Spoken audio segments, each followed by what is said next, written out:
Americans are capable of achieving extraordinary things when they have the freedom and opportunity to do so. This is American Potential. And here's your host, Jeff Crank.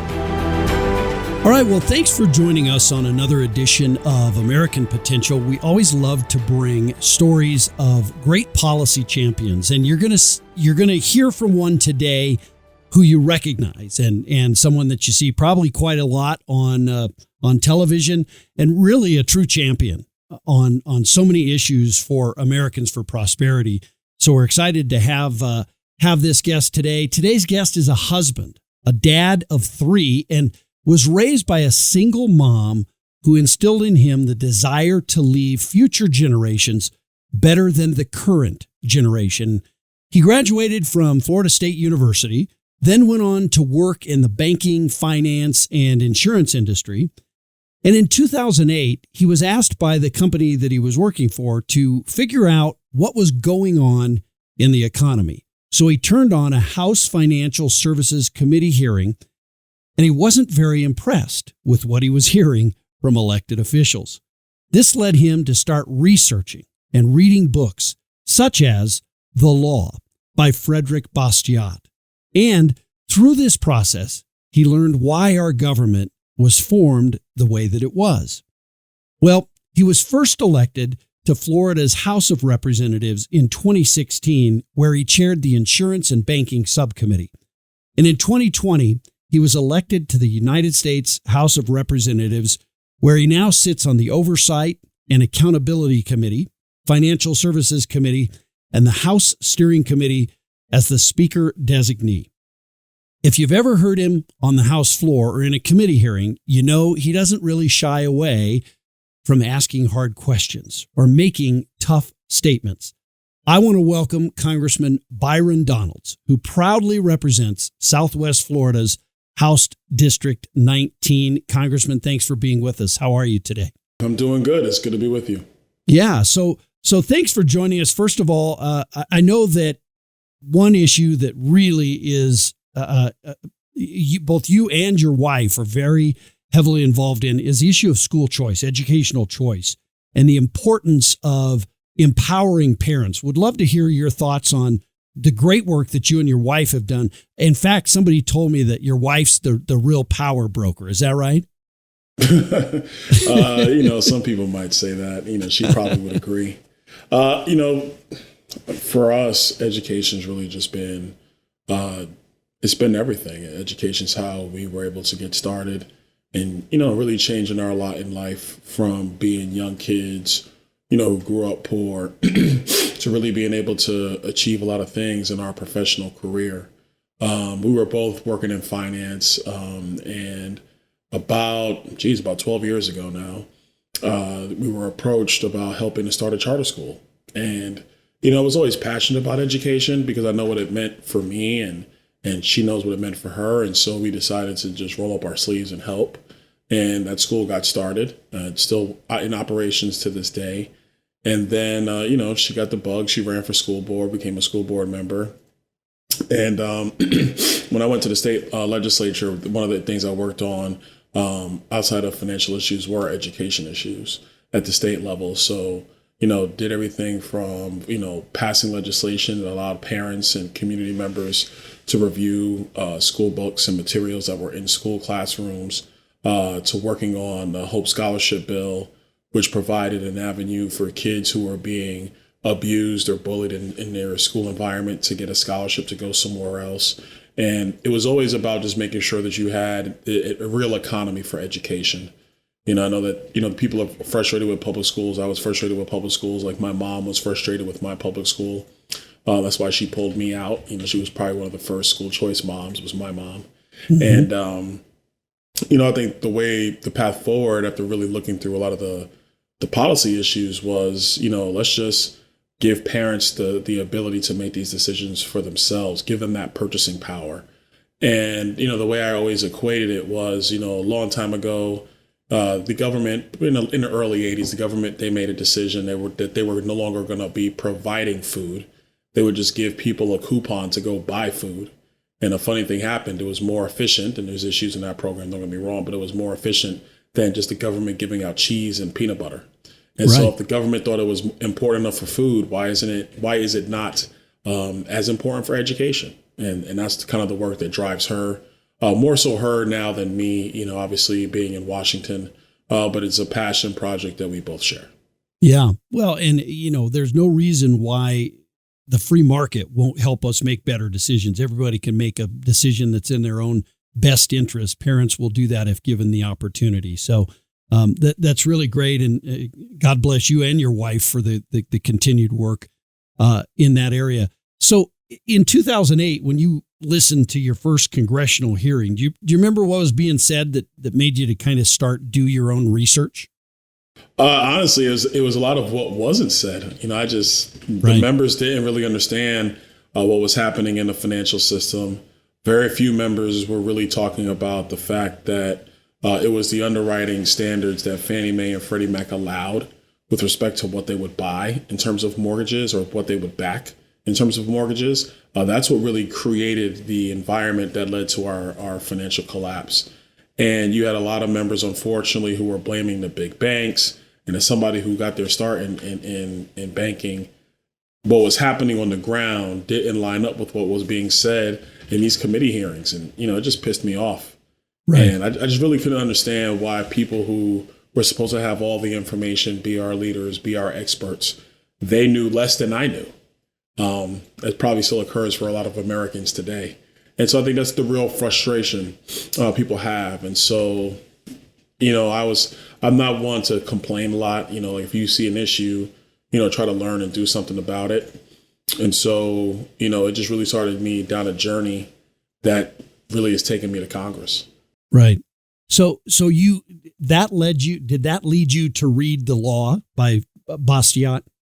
Well, actually, what happened there was after being frustrated with what was going on, I started watching a lot of news and trying to figure out and understand politics and what was going on politically. And around the same time, that's when the Tea Party rallies started happening across the country. And so, I saw an ad for one and I said, I'll just go and see what's going on here. A lot of people at the time, the media was calling them racists. And so I was like, well, I'm going to just find out for myself. I'm not just going to listen to what somebody says on the news or what somebody else tells me. And so when I was there, I met a couple people and one of them recommended that I read The Law. And they were like, this would actually be a really good book if you really want to understand more about conservatism and frankly, the thought of basic law and what it means for a civil society. So I took that, read it, and it was really eye-opening to me. It actually explained a lot. It clarified a lot of what our issues were, in the United States, which are still issues today. In some respects have gotten worse. And, from there, it just took me down that journey of finding out that I was actually a conservative and probably pretty conservative. And it was crazy at the time because at the time you're just thinking, I'm just a guy. I read this book. All right, I got to go back to work. I got to take care of my family. Right. But what it really did, it helps me start to really engage in politics on the local level and kind of get a chance to meet a lot of the players at the time who were involved politically and what they were doing and what they were passionate about. And I was really just learning the many aspects of not like electioneering and campaign politics, but just politics in general and the big dichotomy between, liberty and tyranny or conservatism and liberalism or however you want to phrase it. Right.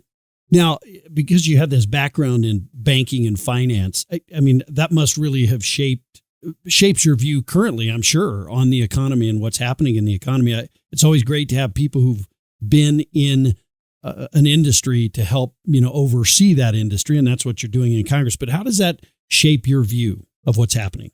Well, I think it was really helpful because I had a background in economics and the background in how our financial system works before I ever really thought about our political system and how the implications of what happens in the political system impacts our economic system. So, one of the books, one of the things I did is I watched, a bunch of the YouTube clips with Free to Choose with Milton Friedman. And I would sit there and watch those debates. And they were interesting to me because, growing up in the inner city, there was a cross section of, maybe some of the issues that liberals on those shows were trying to address. But then you could also see the downsides that conservatives, or in the case of Milton Friedman, libertarians would bring as the downside results of these policies that were being pushed. And it was able to really help me focus. My economic background, my economic mindset helped me understand politics and actually helped shape my politics to a large degree. I say to a lot of people, if it don't make dollars, it don't make sense. And that's really because, you can design any political system or any political program you want, but if it doesn't begin to take on its own inertia and be able to sustain itself economically, then all it's going to do is be a drain on money that is borrowed in the future.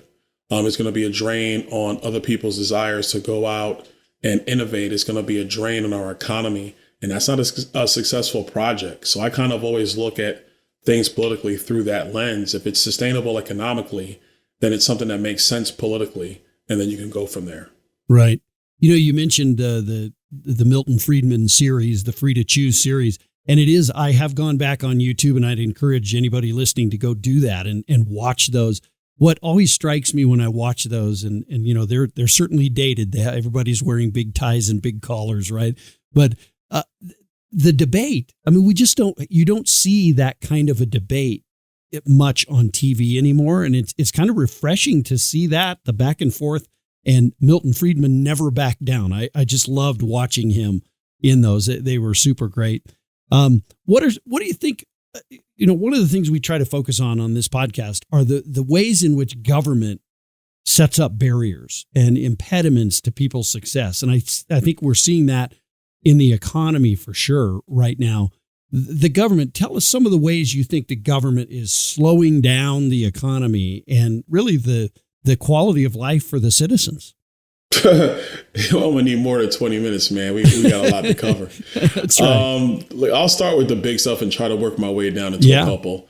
Sure. The first is, the actual mechanism of quantitative easing at the Federal Reserve. I think that this is something that's caused significant issues in our economy because it has devalued the purchasing power of the individual dollar.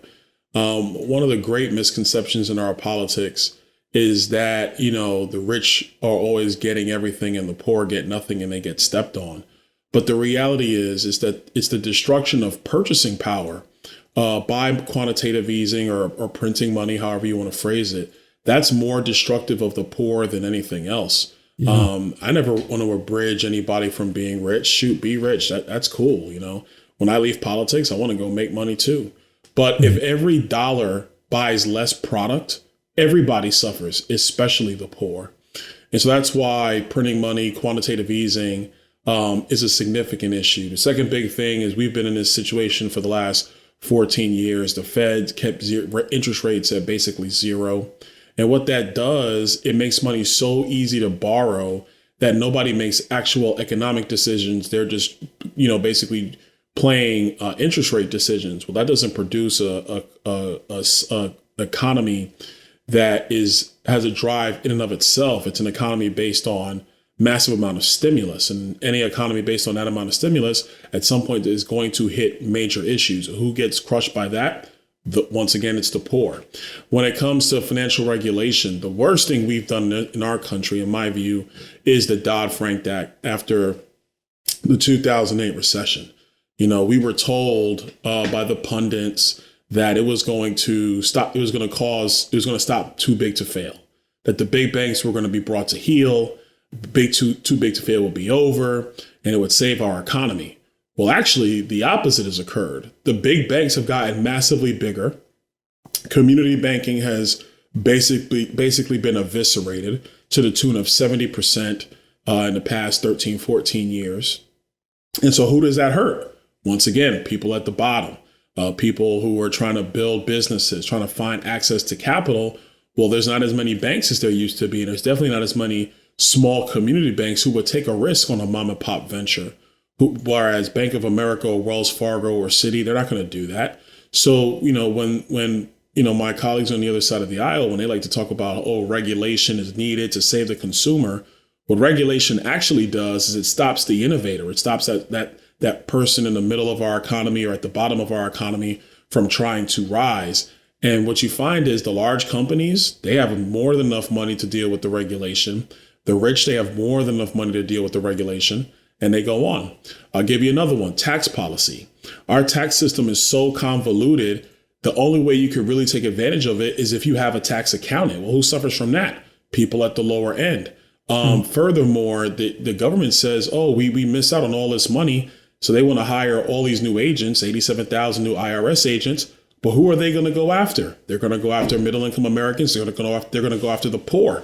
Why? Because the federal government is trying to find every penny possible to pay for its profligate spending. And so who suffers under that is the poor. We could talk about energy policy. If you decide that we have to save the planet because of climate change, okay, that's a noble goal. But how are you going about doing it? We are essentially buying solar panels and wind turbines from China. They're our greatest adversary on the globe. Well, what happens when you substitute coal for solar? Coal is significantly cheaper than solar power is. Solar power is heavily subsidized, more so than coal or natural gas is. And so if you want to go follow green, renewable energy, the energy on the electric grid is going to be more expensive. Well, who suffers from more expensive energy? Once again, it's the poor. I mean, like I said, I could go on and on and on. But the reality is that we have to find a way, politically speaking, for Americans to understand that the path to prosperity for all of us is not found in government regulation and government programming. It's found with unleashing the American people to pursue their own interests, to pursue wealth. And yes, pursuing wealth is a good thing, to innovate, and to have all the different tools and abilities to build wealth for their families, which is also a very good thing. Yeah. And, you raise such a good point when we talk about some of these policies, these economic policies of the Biden administration.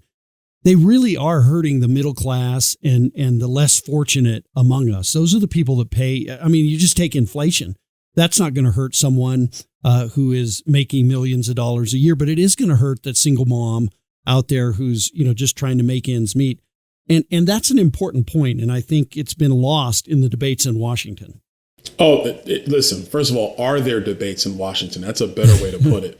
Right. One of the issues I've seen, being a member of Congress for a couple of years now is the members, we really don't debate these issues. And it's really it's really how the place is structured.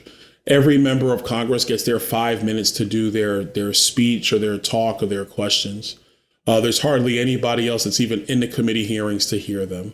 On the floor, most of the members are not there when we're actually debating a bill. Again, somebody's recognized for a minute or 2 minutes and they give their speech about what's going on, but the other side does not listen. There's actually very little debate in Washington, which is eye-opening to me, having served at the state level, where the members are all present in committee and on the floor. You have very vigorous debates on these issues. That does not occur in Washington. It's actually something that I think we should change, in this. But before we took over the House, is one of the things I recommended. A lot of the members didn't agree with me, but I recommend it because if you have more vigorous debate about these issues, it actually will help to clarify a lot of things between the members of Congress, and actually good policy would follow for the American people. Yeah. What most surprised you between as you were a candidate or before when you were in the legislature and then getting to Congress? What surprised you most about being in Washington, D.C. and being in Congress? Really how toxic it is, how toxic the environment is, how little Republicans and Democrats actually talk to each other. Like it's really eye-opening. Like you have to go out of your way to try to talk to a Democrat for a Democrat to talk to a Republican. I mean, we mostly pass each other in the halls. We're in elevators. We don't say much to each other. Like I said, in the committee rooms, we barely talk to one another. On the floor, if you ever see the House floor, typically the Republicans are on one side, the Democrats on the other side, and the two shall not cross, the middle aisle. It was very rare for somebody to cross the middle aisle just to have a conversation. It's a very partisan environment. Forget the politics. The environment is partisan. And I think in part that's because, when I first got, went for orientation, the Democrats did their orientation, the Republicans did their orientation.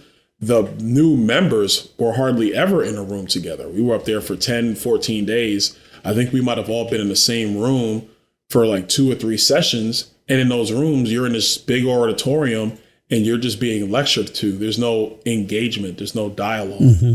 And, I think that's really one of the more concerning things about what's happening in Washington. Like, if you don't know your colleagues by first name, how could you ever sit down and figure out what you could work on?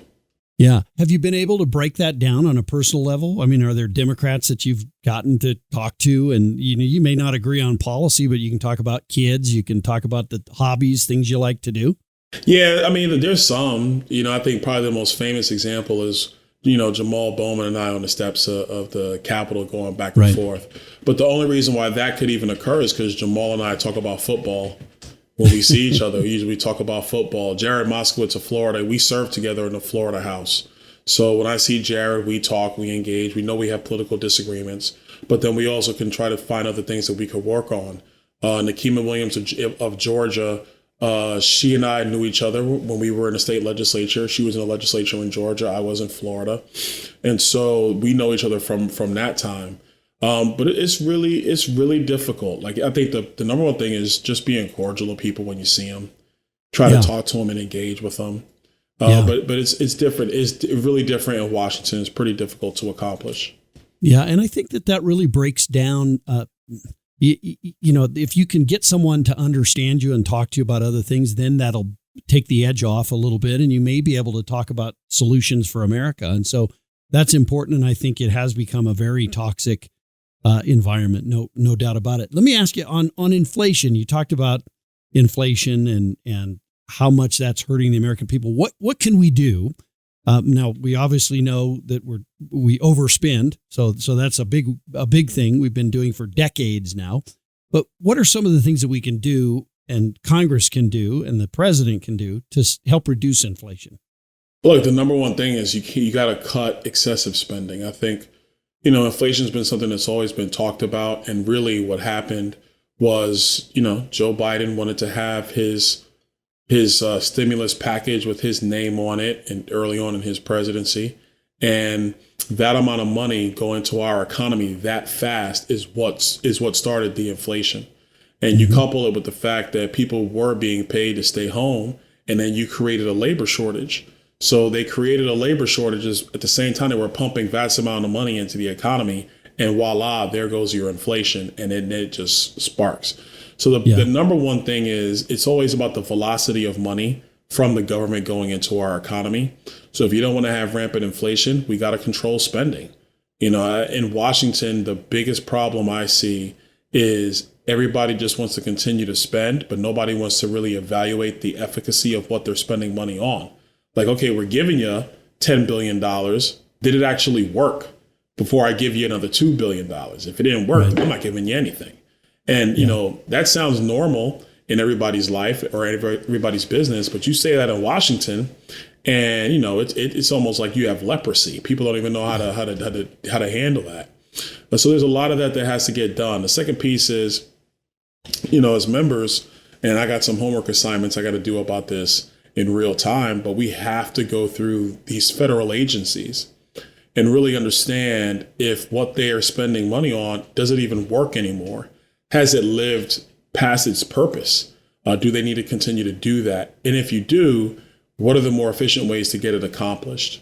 I think that's a big second thing. The third thing is we're going to have to figure out a long-term debt issue. We can't just continue to borrow money at this rate, because that's going to create another inflation cycle that could be even more damaging, in my view, than the current one we're dealing with right now.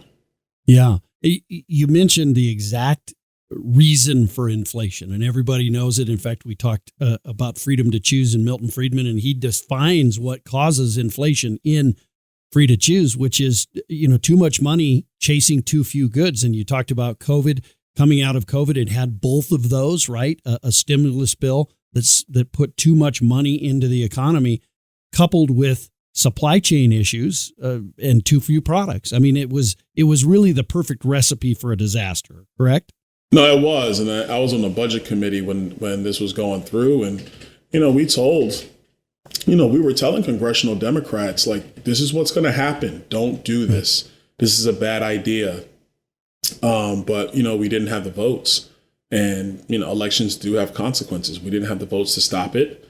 And it really, really set back so many Americans for multiple years. And, I know the talking points now is, the inflation is coming down.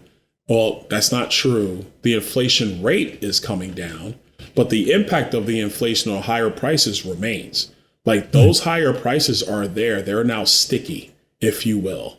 They're not transitory the way that it was told to the American people early on. And that's going to create its own set of economic issues we're going to have to contend with.